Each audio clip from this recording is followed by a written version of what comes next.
Welcome to my channel. Please like, comment, and subscribe. In this video, we are going to talk about settlement explanation in maritime injury cases. Injuries are not uncommon in maritime jobs, and if you work as a seaman, longshoreman, or offshore oil rig workers, you know this all too well. Maritime workers often face a rough condition at sea. They use dangerous equipment on a daily basis, and they often work long hours in physically demanding jobs. Injuries happen often, and when they do, workers are entitled to compensation. If you get hurt on the job, you may be surprised to find that your employer denies you compensation or that you are offered a small amount. You have right to file a claim for a lawsuit under whichever maritime law applies to your situation and to fight for the full compensation you are owed. If you have to take that step, you will probably end up in a settlement. Maritime injury settlements are more common than trials because they are quicker and cheaper. If you have been injured in a maritime job, let an experienced lawyer help guide you through this complicated process. What to do when injured on the job?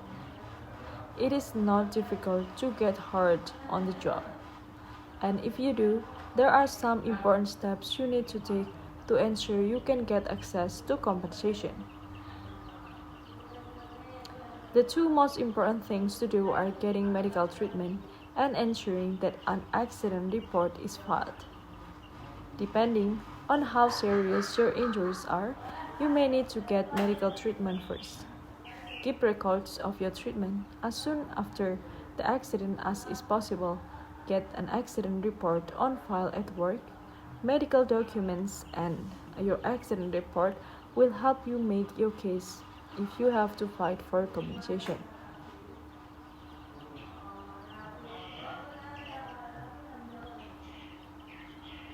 If you do everything right and your employer denies you that money or tries to offer you a smaller amount than you think you deserve, you can fight to get more.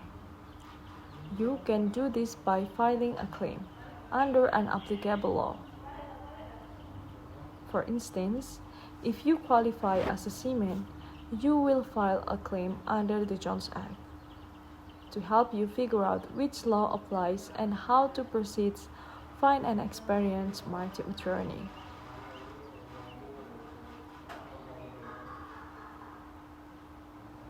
What you can recover in a settlement is the next discussion. Once you have filed a claim, your next step will likely be a settlement.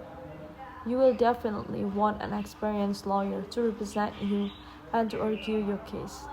The representative will do his or her best to get you the maximum settlement possible. To determine what you are owed, you need to consider medical bills, both those you have already incurred and those for any future treatment you may need. You should also consider lost wages and even lost future wages. If you are permanently disabled, you may not be able to earn as much as you did before the accident. Maritime injury settlements may also provide compensation for pain and suffering, mental anguish, and benefits for dependent loved ones. And then settlement mistakes to avoid. In fighting for the compensation you are owed, there are many possible missteps that may result in you not getting as much money as you need or even none at all. A big mistake you might make is not using the services of an experienced lawyer.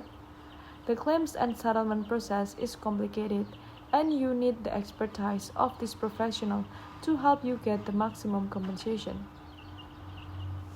Another mistake you might make is settling for an initial offer from your employer. Your employer may want you to sign away your right to ask for future compensation by offering you an immediate but small amount. Never accept an offer without speaking to an attorney first. Finally, a common mistake too many injured maritime workers make is waiting too long to act. Most federal maritime law have a statute of limitation. Get your accident report in your medical treatment and records, and decide quickly whether you need to file a claim or not. Again, a lawyer can help you make this choice and can ensure that you don't miss deadlines and forfeit your right to get compensation from a settlement. The next discussion is about what settlement provides. Compensation that is on the table in most settlements will vary depending on the situation and the law that applies in the case.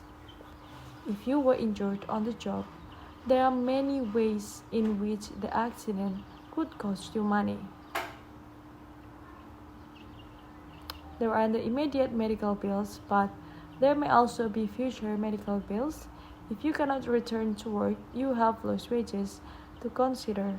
If your injury is permanent, you may even be facing a long-term reduction in wages you can earn. Additionally, you may face pain and suffering, mental anguish, or survivor benefits if you are the dependent of a loved one who died on the job. You can address all of this in a settlement. And then the next examples of settlement: personal injury. Settlement for maritime workers occur all the time. Injuries are common in a maritime settings, and not all employers are willing to pay out until forced to do so. Claims filed by injured workers are likely to end in a settlement because they are easier than trials. Many settlements are small, but some are large and newsworthy. For example, the U.S. ship Alvaro sank in 2015 in a hurricane. All 32 crew members went down with the ship.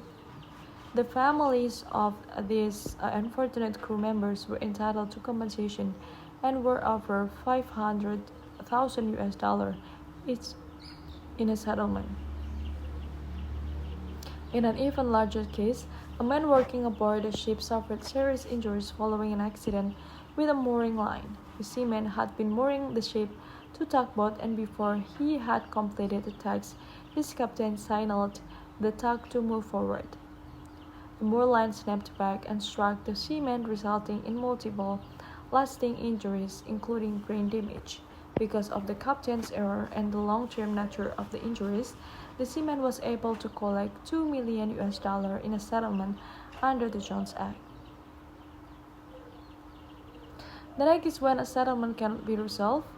Not all maritime injury settlement ends satisfactorily for both sides.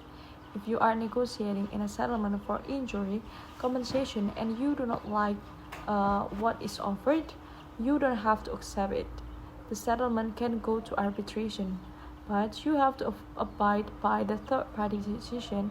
Another option may be to take your case to trial. In this situation, either a judge or jury will decide your case, but unlike arbitration, your lawyer will have the chance to litigate and argue your case. If you are faced with an injury that occurred at your maritime job, you have the right to receive adequate compensation for such things as medical expenses and lost wages. If you are forced to file a claim for that compensation, you will likely end up in a settlement. With the guidance of an experienced maritime attorney, you should be able to get satisfactory result. I think that's all, guys, information that I can share to you. Thank you so much for watching. And if you guys need information about maritime topic, you are in the right channel. It's in this channel we talk about it a lot, guys. And if you guys want us to talk about or discuss about information that you need about maritime topic, you can just drop your comment below in the comment section, and later when we have a chance we will talk about it. And then don't forget to share this video to your friends, family, and your loved one. Maybe they need information about maritime topics, so when you share this video to them, it means you already help them to get through their problems. I think that's all, guys, the information that I can share to you. Thank you so much for watching. Don't forget to give a like, comment, and subscribe. Bye bye. See you in another video, guys.